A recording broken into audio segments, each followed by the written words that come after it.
Welcome back, welcome back. Now, we're going to get to a very big point. Fair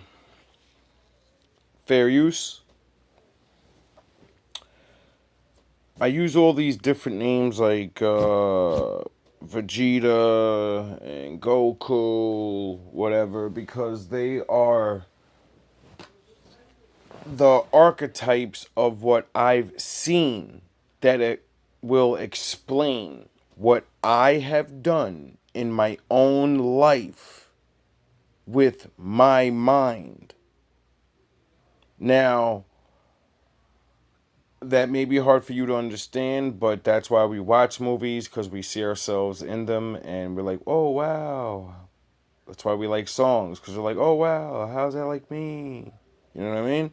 So, when I did these things, when I overcame these problems, I see the effects of people that won't. And this is the effect of not conquering your ego. I keep stressing ego and I keep stressing Vegeta. My next video will be explaining that. But let's not focus on that. Let's focus on this.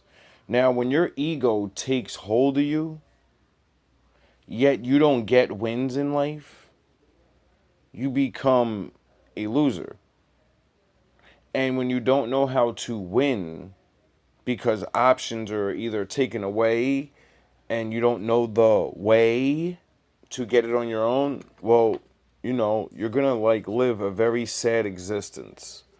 Now, you encourage that with drugs or some type of mental delusion or whatever the fuck in the world, and you got a ticking time bomb waiting. So, fair use. Welcome to the reality of you live in.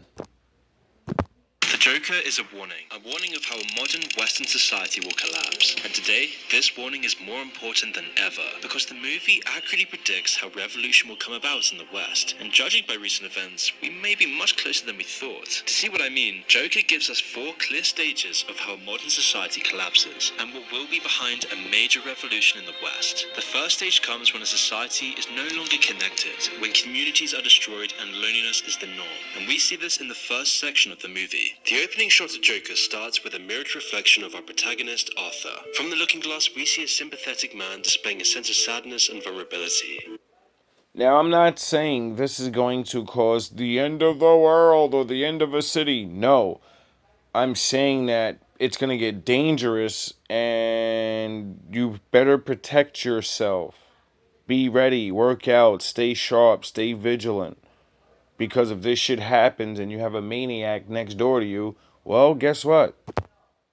A man who has to put on a public mask to blend in as best he can to the society that he lives in. And the movie shows us why Arthur needs to do this by giving us a window into his sad life. You see, Arthur has a job at a company named Ha-Ha's, where he works as a cheap clown. But he isn't the circus brand of entertainer. Instead, Arthur spends his time flipping signs on the street and doing other odd jobs. But one day on the job, while Arthur's doing his sign routine, a band of teenagers snatch it from him and run away. Arthur immediately starts chasing after them, but gets ambushed and hit in the face with his own sign. The group of thugs then pour salt on the wound by kicking Arthur while he's lying down on the concrete. It's in this scene that we see the first cracks in Gotham society, and now there's an easier way to get consequences of the lack of social cohesion. You see, no one bothers to try and help Arthur, even though it's clear that he's been treated terribly by the people around him. It's a mirror of life in Western megacities, and this is having a significant impact on Arthur's psychology.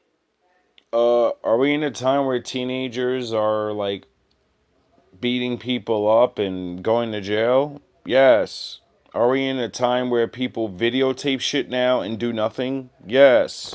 To understand this properly, we need to consider a concept called the looking glass self, a sociological term that describes how a person's perception of themselves come from how they think other people view them. This develops in a three-step process that Psychology. begins incredibly early in life. As children, we slowly tap into and notice how other people react to our behavior. Those reactions are then attributed to judgments about how we act. And lastly, an individual then forms a self-image in line with how they think others are judging them. Charles Cooley, the sociologist who first coined the term, thought that this process of socialization was what made people human. But in Joker, the whole idea of the looking glass self has been thrown on its head. Now, remember how I keep bringing up these laws and how to do them right? If you don't get taught the law, then whoever taught you that reality of not the law, so you think you're right. His self-image is so terrible because he's been convinced by other people's actions that he himself is terrible.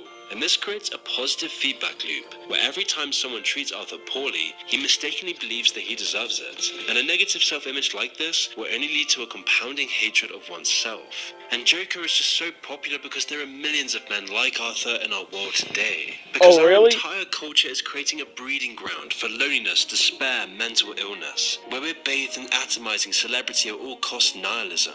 A society that's rebuked lonely, despairing young men into thinking they're worthless, angry freaks who deserve nothing but contempt. The hordes of castigated men is symptomatic of a very deep problem in our society. This is shown in the next scene, where Arthur talks to his therapist and asks, "Is it just me, or is it getting crazier out there?"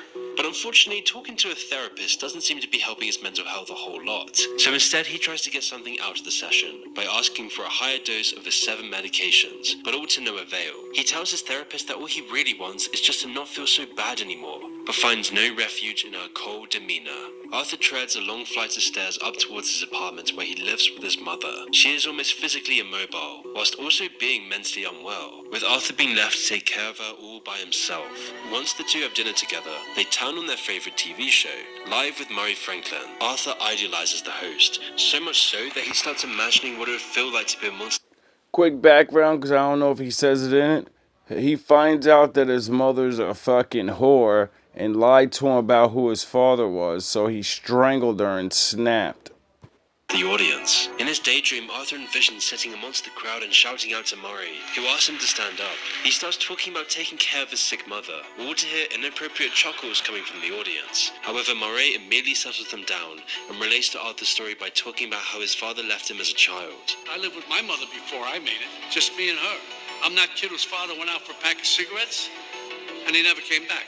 How many of those I know exist? what that's like, Murray. Murray's like a father to Arthur, and he invites Arthur up on stage, and the two share a reassuring embrace. The next day, Arthur returns to work and has a chat with his co-worker Randall before he starts the shift. While the two talk, Arthur mentions the group of teens who assaulted him, and Randall offers him a gun for his protection. Arthur's hesitant, but Randall insists, and so Arthur takes the gun. And right before he's about to leave, Arthur is told to stop by his boss's office. Once he arrives, his Now, instead of handing him a gun, maybe he should have told him, lift some weights. You got beat up by some kids. You're a grown-ass man.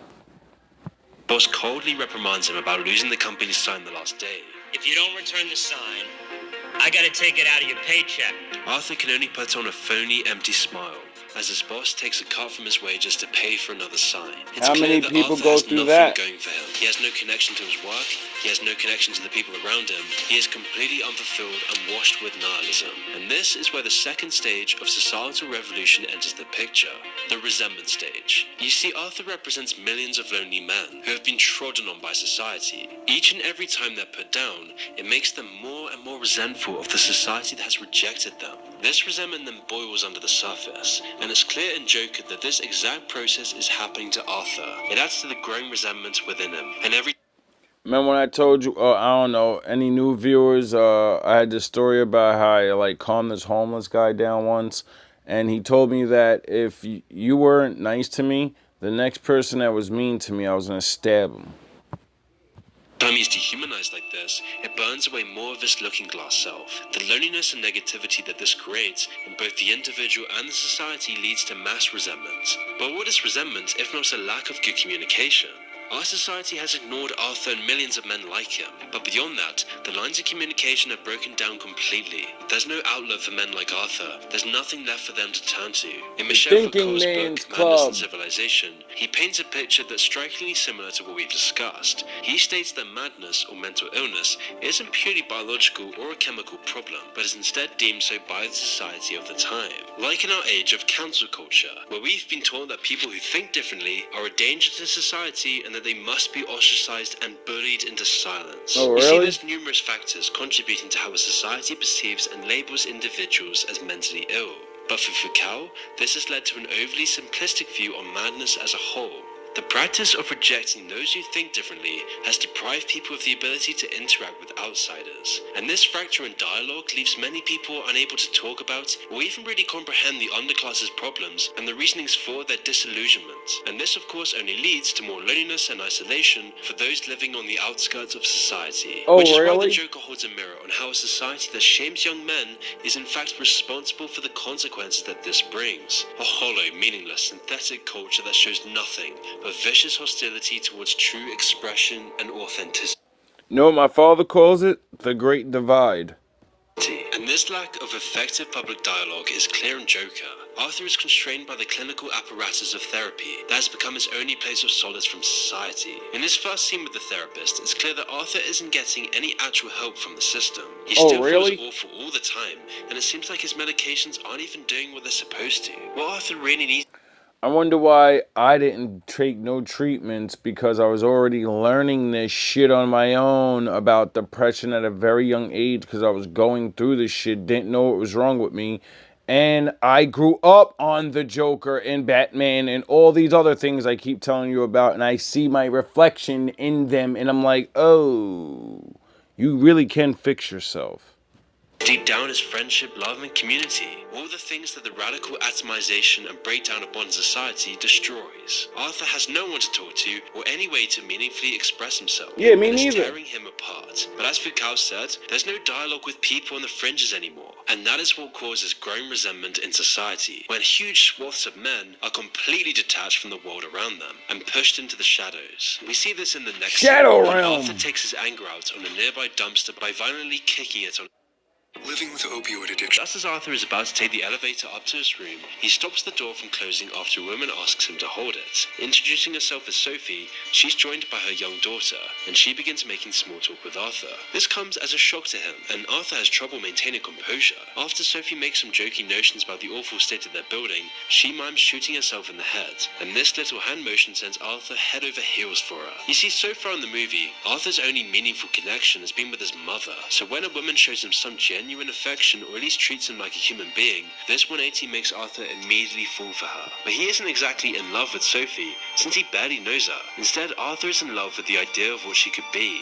In Arthur And how many men does that happen to? And they have no experience with women, so it crushes them.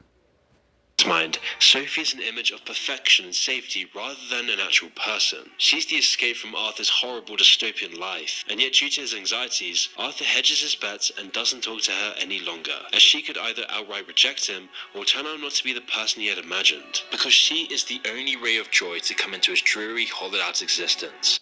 Now, if he was lifting those weights, working on his brain, and actually learning things, he could have bagged that bitch and the movie would have been over.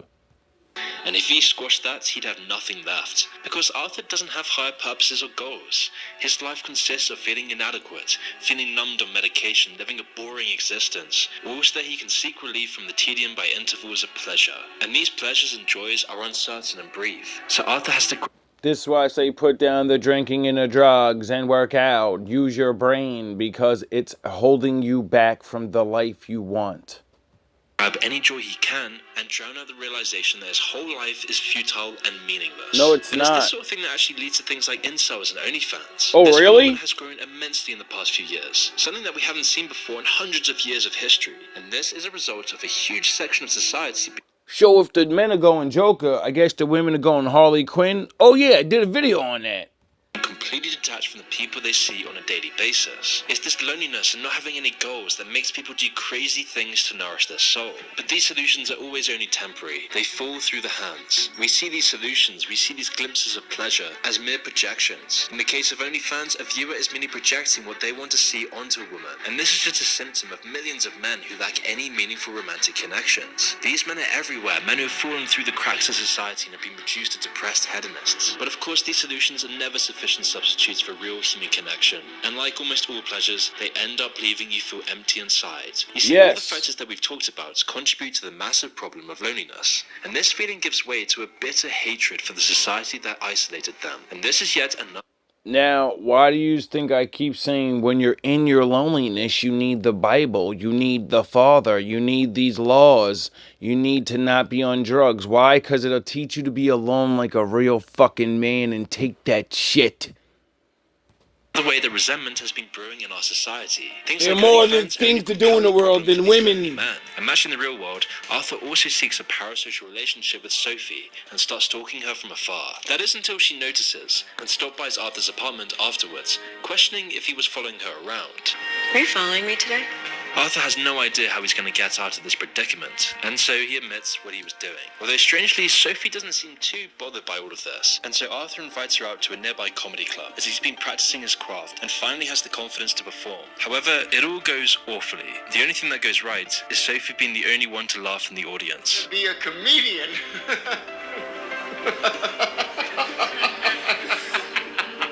Following this, Arthur's life. He wanted to be a comedian, but never really practiced his jokes and never really got out there and, talked to people to see if he was funny. So, he bombed the first time he went out. Only gets worse and worse. He's back to work doing a gig at a children's hospital. Everything seems to be going well until the gun that he bought falls out of his pocket while doing a dance. Now, a children's hospital really isn't the best place to flex your gun, and so of course this incident ends up getting reported to his boss. And once he hears about it, Arthur is fired on the spot. Even worse. If he had muscles, like I said, he wouldn't have had the gun. Thus, Arthur's friend, the man who actually gave him the gun in the first place, throws him under the bus by claiming the firearm always belonged to Arthur. Oh, really? Distraught and with very little to lose, Arthur takes another lonely ride back home on the subway, wearing his full clown makeup. Tick. This is rock bottom. Arthur Tick. has nearly lost everything, Tick. and each day he's been treated more Tick. and more like garbage. His self-image is in tatters. His looking-glass self is broken. There is nothing left to lose. Arthur is faced with a horrific realization that the routine and drudgery of his life, all the pain and fear, is leading to nowhere. His constant struggle for a better life was all for nothing. The belief in a future, better, happier life is now completely dead. So what else is there for Arthur? If all his beliefs are officially dead, well, that's when you develop a new identity. No, that's when you find the Most High, and he gives you a new identity. New purpose. And in our real world, this is how more twisted beliefs begin to metastasize. And it's within these new beliefs that Arthur loses his own emptiness and loneliness. In fact, new political beliefs are the only thing that will give Arthur courage in the dark. And just like that, the Joker is born. After years of...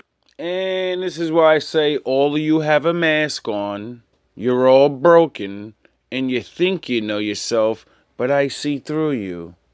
I see through all of you.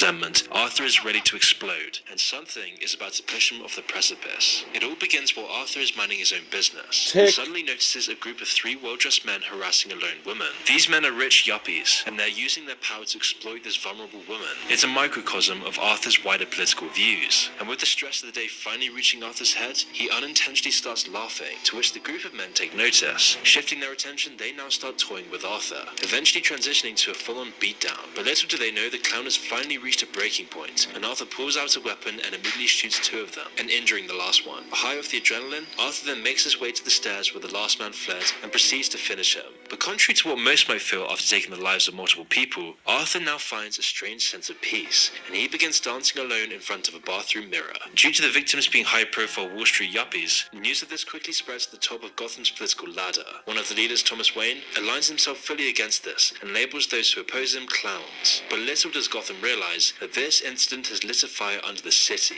Public unrest is bubbling up to the surface. Now, this is why it's dangerous, because if multiple people are fucked up in their head and everybody is lost, and somebody snaps.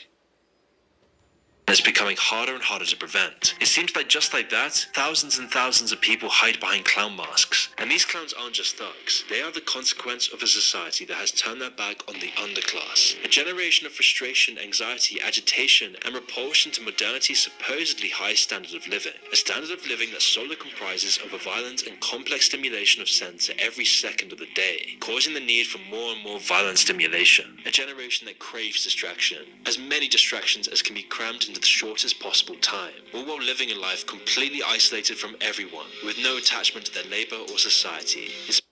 Sounds familiar, doesn't it? Is that you? Please pick up a Bible and save yourself.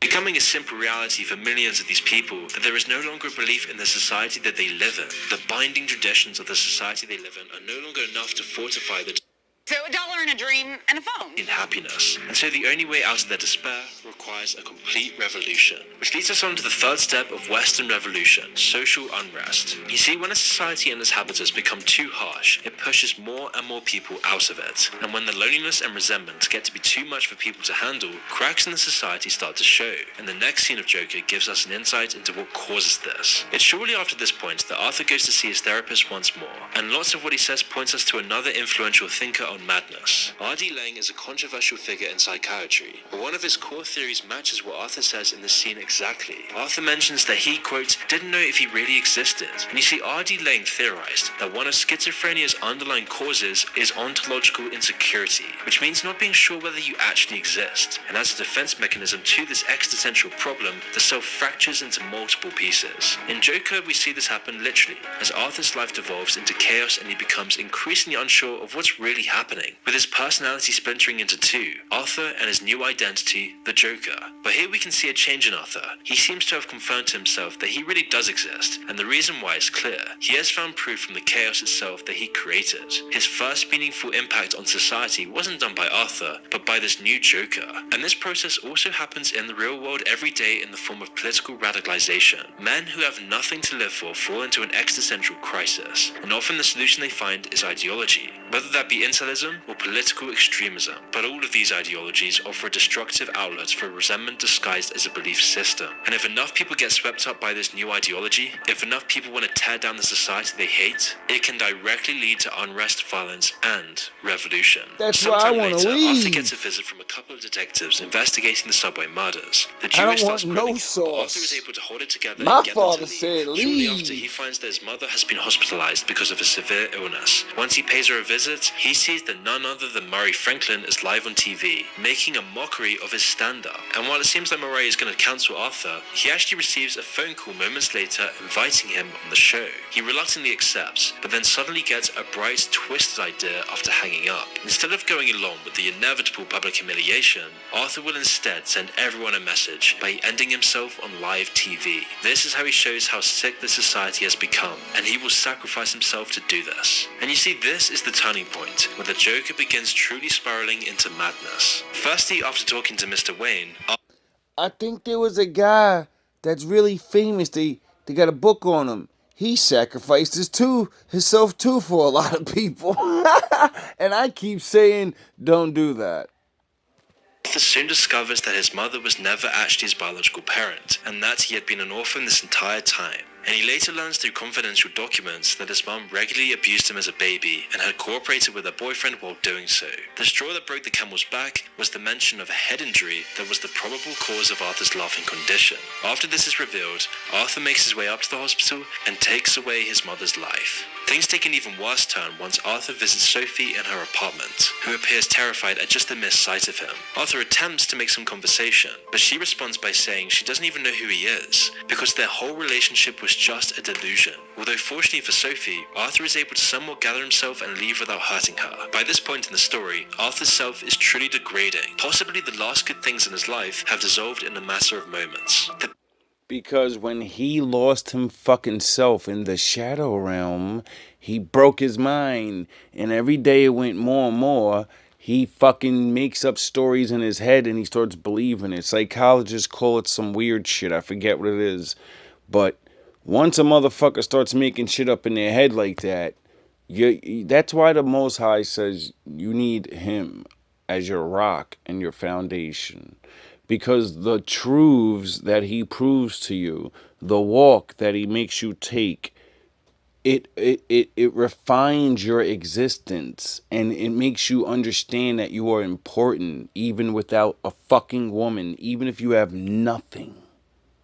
Because you have everything he's given you, and you're just too stupid to see all that he's given you.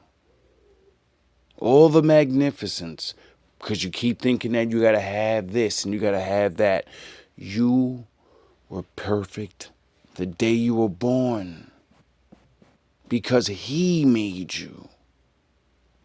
Bitter truth of his real reality has destroyed his lost self. All the delusions of his relationship with Sophie have crumbled into the ground. These constant blows grow Joker's identity, and it's this exact road that many incels go down as well. The process of radicalization is extremely toxic, with violence occasionally following in its wake. Societal problems like this lead to the horrific disasters that we see in the US. A generation of alienated, lonely men is one of the most dangerous things to society, and the Joker shows this, as Arthur gets ready for a spot on the Murray Franklin show. While making his way to the studio, Arthur begins dancing down the stairs, fully embracing the chaos that he finds himself in. However, he gets interrupted when the same detectives who questioned him earlier see Arthur and the scene he is currently making. The two move to arrest him, but he bolts to the subway station. Intermission. Even getting hit by a car on the way there. Once they will reach the metro, nearly everyone inside is wearing clown masks to blend in with the ongoing protests. Fortunately, this allows Arthur to slip away from the law, and in the process, the detectives start getting beaten up by an irate group of passengers. Most of the people wearing clown masks are fucking jackass that are just having fun with it. Trying to scare people, kids and dummies. Just, hey, it looks cool. You're gonna get put on TV. Rebellion is growing. All the branches of the government and society around them are slowly being destroyed. And after everything he's been through, Arthur finally makes it to the TV studio. He hides his true intentions by donning his public mask and begins dancing whimsically over to his guest chair. He's playing his role as the stupid, idiot, loser man. And after he takes a seat next to an elderly couple, Arthur plainly admits live on TV that he was the one behind the subway attack. He defends himself by saying that if it was me dying on the sidewalk, you'd walk right over me.